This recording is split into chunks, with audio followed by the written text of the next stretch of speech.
नमस्कार दोस्तों, पहलगाम हमले के जवाब में क्या कुछ बड़ा होने वाला है। दोस्तों, यही सोचते सोचते लगभग 14 दिन का समय गुजर चुका है। पहलगाम में हुए आतंकी हमले को लेकर देश भर में तमाम तरह की बयानबाजियां चल रही हैं। पूरा देश बड़े एक्शन का इंतजार कर ही रहा था। इसके बीच एक ऐसे एक्शन की खबर सामने आ गई जिसकी उम्मीद किसी ने नहीं की होगी। दरअसल अचानक लोकसभा में विपक्ष के नेता राहुल गांधी प्रधानमंत्री मोदी के कार्यालय पहुंच गए। इतना ही नहीं, देश के सीजीआई संजीव खन्ना भी प्रधानमंत्री मोदी के कार्यालय पहुंचे। प्रधानमंत्री मोदी के कार्यालय में यानी पीएमओ में प्रधानमंत्री मोदी, एलओपी राहुल गांधी और सीजीआई संजीव खन्ना के बीच लगभग 45 मिनट की बातचीत हुई। दरअसल आपको बता दें, बीते शाम अचानक से यह ब्रेकिंग न्यूज आने लगी कि विपक्ष के नेता राहुल गांधी पीएमओ ऑफिस पहुंचे हैं और देश के सीजीआई संजीव खन्ना भी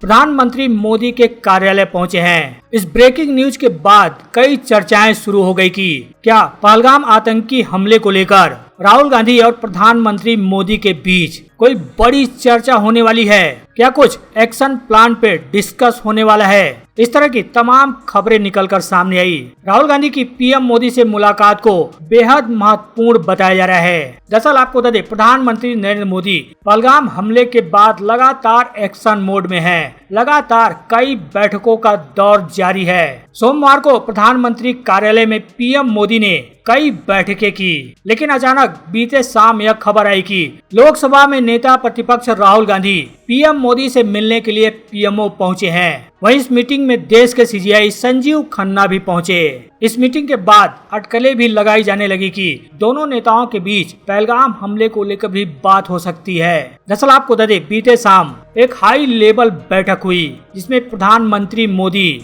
एलओपी राहुल गांधी और देश के सीजीआई संजीव खन्ना मौजूद रहे।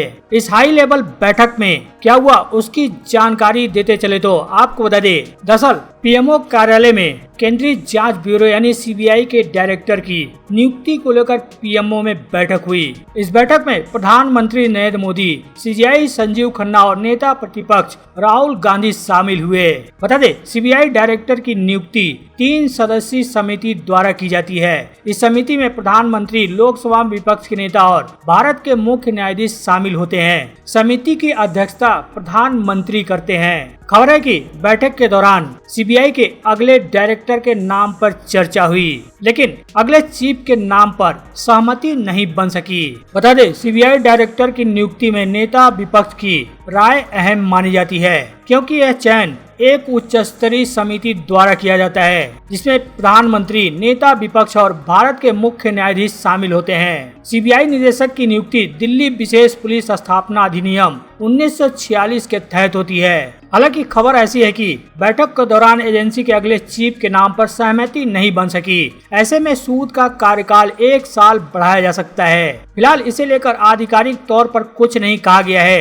इंडियन एक्सप्रेस की रिपोर्ट के मुताबिक ऐसी खबर है कि सूद को 1 साल का सेवा विस्तार दिया जा सकता है।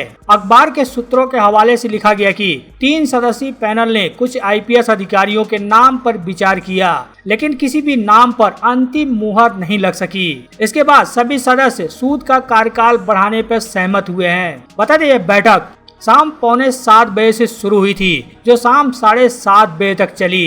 पीटीआई भाषा की रिपोर्ट के मुताबिक यह स्पष्ट नहीं हो सका है कि बैठक में क्या क्या बातचीत हुई, लेकिन सूत्रों का कहना है कि ऐसा समझा जाता है कि राहुल गांधी कार्यकाल के विस्तार के पक्ष में नहीं थे। मीडिया सूत्रों के मुताबिक ऐसा माना जा रहा है कि सरकार ने मौजूदा निदेशक को 1 साल का सेवा विस्तार देने पर जोर दिया है। बता दें, सूद का 2 साल का कार्यकाल 25 मई को समाप्त हो रहा है। दरअसल आपको बता दें, सीबीआई डायरेक्टर की नियुक्ति के लिए कई अहम नियम हैं। साल 2019 में सुप्रीम कोर्ट ने केंद्र सरकार को निर्देश दिया था कि जिस अधिकारी के रिटायरमेंट में 6 महीना बचा हो उसे सीबीआई का डायरेक्टर नहीं बनाया जाए। सुप्रीम कोर्ट के मुताबिक सीबीआई डायरेक्टर का कार्यकाल कम से कम 2 साल का होना चाहिए। सीबीआई डायरेक्टर को उस कार्यकाल के बीच में भी नहीं हटाया जा सकता। इसके लिए नियुक्ति समिति को इसकी मंजूरी देनी पड़ेगी। वहीं आगे बढ़ते हुए आपको बता दें, पहलगाम आतंकी हमले के कुछ ही दिनों बाद मोदी सरकार ने जाति जनगणना को लेकर बड़ा फैसला लिया था। आगामी जनगणना में मोदी सरकार जाति जनगणना भी करवाएगी। अब इसको लेकर कांग्रेस ने पीएम मोदी के सामने 3 मांगे रख दी हैं। दरअसल आपको बता दें, कांग्रेस अध्यक्ष मल्लिकार्जुन खड़गे ने प्रधानमंत्री नरेंद्र मोदी को पत्र लिखा है। इसमें उन्होंने जाति जनगणना के संबंध में विचार करने के लिए 3 बिंदु सुझाए हैं। इसमें एक प्रमुख मांग यह है कि आरक्षण की 50% की सीमा को खत्म किया जाए। खड़गे ने लिखा है कि मैंने 16 अप्रैल 2023 को आपको चिट्ठी लिखी थी और जाति जनगणना कराने की कांग्रेस की मांग आपके सामने रखी थी। दुर्भाग्य से मुझे उसका कोई जवाब नहीं मिला। इसके बाद आपकी पार्टी के नेताओं और आपकी ने खुद इस जायज मांग को उठाने के लगातार कांग्रेस पार्टी और कांग्रेस नेतृत्व पर निशाना साधा, मगर अब आप खुद स्वीकार कर रहे हैं कि यह मांग सामाजिक न्याय और सशक्तिकरण के हित में है। खड़गे ने अपील की है कि जातिगत जनगणना के विषय पर सभी राजनीतिक दलों से जल्द बातचीत की जाए और इस मामले में तेलंगाना मॉडल का उपयोग किया जाए। उन्होंने कहा कि राज्यों की ओर से पारित आरक्षण को तमिलनाडु की तर्ज पर संविधान की 9वीं अनुसूची में डाला जाए। आरक्षण की 50% सीमा को खत्म किया जाए और निजी शिक्षण संस्थानों में आरक्षण की व्यवस्था लागू हो। कांग्रेस महासचिव जयराम रमेश ने खड़गे का 5 मई की तिथि वाला यह पत्र अपने हैंडल से साझा किया। जयराम रमेश ने कहा कि कांग्रेस कार्य समिति की 2 मई को हुई बैठक के बाद कांग्रेस अध्यक्ष सोमवार रात प्रधानमंत्री को उन्होंने पत्र लिखा। देश पहलगाम में हुए बर्बर आतंकी हमले को लेकर आक्रोश और पीड़ा से गुजर रहा था। इसी बीच प्रधानमंत्री मोदी ने जातिगत जनगणना पर अचानक और हताशाजनक यू टर्न लिया। खड़गे जी ने अपने पत्र में 3 बेहद महत्वपूर्ण और स्पष्ट सुझाव दिए हैं। उन्होंने कहा कि खड़गे ने पत्र में कहा कि केंद्र सरकार ने बिना किसी स्पष्ट विवरण के यह घोषणा की है कि अगली जनगणना जो वास्तव में 2021 में होनी थी में जाति को भी एक अलग श्रेणी के रूप में शामिल किया जाएगा।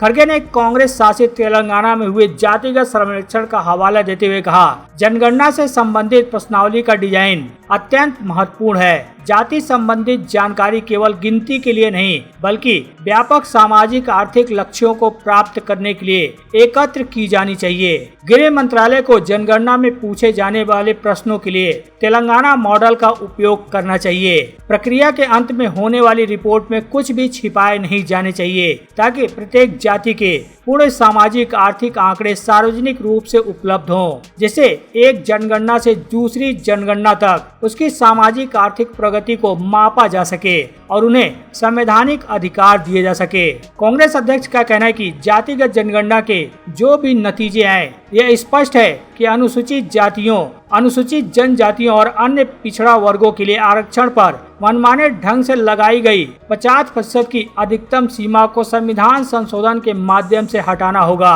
पत्र में खड़गे ने कहा कि अनुच्छेद 15(5) को भारतीय संविधान में 20 जनवरी 2006 से लागू किया गया था। इसके बाद इसे उच्चतम न्यायालय में चुनौती दी गई। लंबे विचार के बाद सुप्रीम कोर्ट ने 29 जनवरी 2014 को इसे बरकरार रखा। यह फैसला 2014 के लोकसभा चुनाव के लिए आचार संहिता लागू होने से ठीक पहले आया। उनके मुताबिक यह निजी शिक्षण संस्थानों में अनुसूचित जातियों, अनुसूचित जनजातियों और ओबीसी के लिए आरक्षण का प्रावधान करता है। खड़गे ने कहा कि संसद की एक अस्थायी समिति ने गत 25 मार्च को उच्च शिक्षा विभाग के लिए अनुदान की मांग पर अपनी 364वीं रिपोर्ट भी अनुच्छेद 15(5) को लागू करने के लिए नया कानून बनाने की सिफारिश की थी। उन्होंने कहा कि जातिगत जनगणना जैसी किसी भी प्रक्रिया को किसी भी रूप में विभाजनकारी नहीं माना जाना चाहिए। सामाजिक और आर्थिक न्याय तथा स्थिति और अवसर की समानता सुनिश्चित करने के लिए इसे उपरोक्त सुझाए गए समग्र तरीके से करना अत्यंत आवश्यक है। पत्र के अंत में खड़गे ने लिखा है कि मुझे विश्वास है कि मेरे सुझाव पर आप गंभीरता से विचार करेंगे। मैं आपसे आग्रह करता हूं कि इस विषय पर जल्द ही सभी राजनीतिक दलों के साथ चर्चा की जाए ताकि एक लोकतांत्रिक और न्याय संगत रास्ता निकले।